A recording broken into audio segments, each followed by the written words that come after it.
Get ready. 3, 2, 1, start.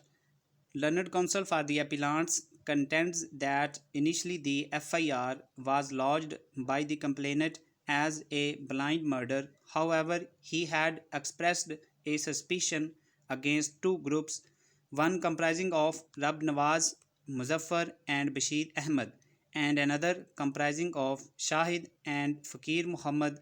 But after thorough investigation, when both the groups were declared innocent by the police, the complainant made a supplementary statement with a delay of about 1 month on 25/11/2009 on the basis of some information provided to him by Nawaz and Riaz that all the three appellants have falsely been implicated in this case, and there is no explanation on the record that why Nawaz and Riaz had not informed complainant regarding the involvement of the appellant for the murder of his brother for a long time, that even in the supplementary statement the evidence shown against the appellant is that they were seen unspecified by Nawaz and Riaz at about 9 p.m.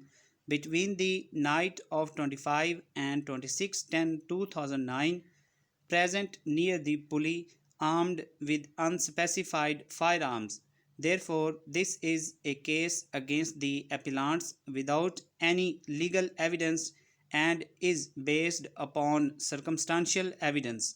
The alleged extrajudicial confession before complainant Nawaz and Riaz is a fabrication on the part of the prosecution.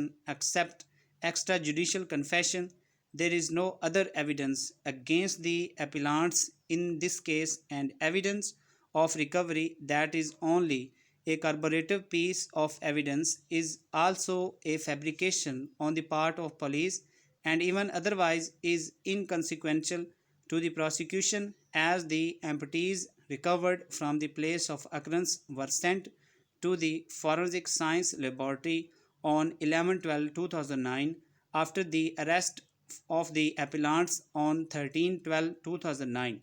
Evidence of extrajudicial confession is a weak type of evidence, especially in the absence of any other corroborative piece of evidence, is of least importance, and trial court has wrongly convicted and sentenced the appellants only on the basis of extrajudicial confession. Both the witness complainant PW6 and Riaz PW7 are real brothers of the deceased, and they, being interested witnesses, have falsely deposed against the appellants. Nothing was recovered from the appellant Umar Hayat, and finally prayed for acquittal of appellants. Full stop. The end.